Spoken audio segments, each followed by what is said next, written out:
Welcome to Keto Meals and Recipes.com. Today I'll be making my keto French crepes. Crepes were one of the special treats my mother used to make for me. My mom would spread Nutella and whipped cream on each crepe and then add more whipped cream on top. Her recipe and technique were very much like Julia Child's version, which makes sense since they were both European trained chefs. So it was a real challenge for me to take this perfect classic crepe recipe and make a keto version that not only looked like a classic crepe, but more importantly, that it tasted like a real French crepe. The macronutrient ratio for this recipe is 4:1, with 2.9 grams of total carbs, 0.9 grams of soluble fiber, 0.9 grams of insoluble fiber, resulting in only 1.1 gram of net carbs. Like with traditional French crepes, there are only few ingredients in this recipe. I don't believe in adding cream cheese to the batter like so many other recipes do, because it really does change the flavor in my opinion.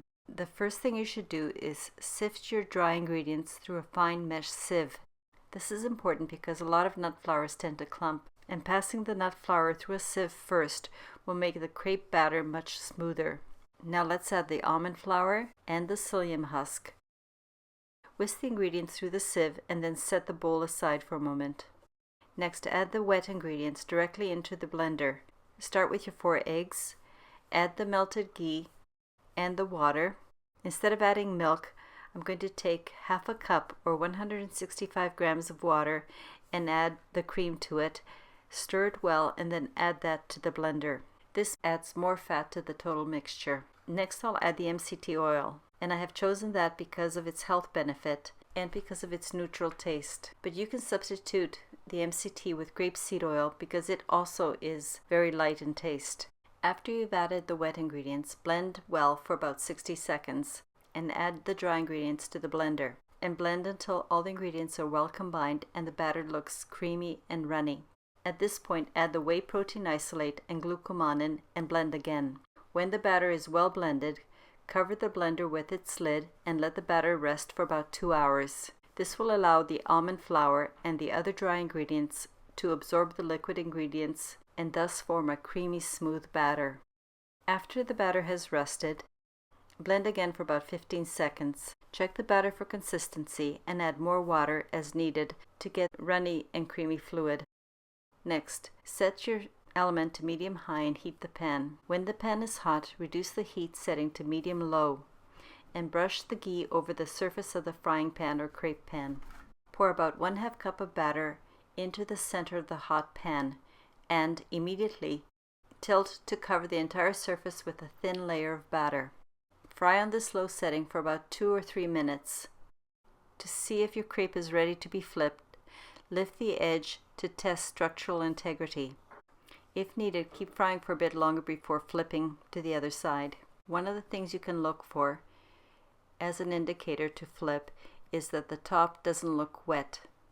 Then, using a wide spatula, slide it under the crepe and flip it to the other side.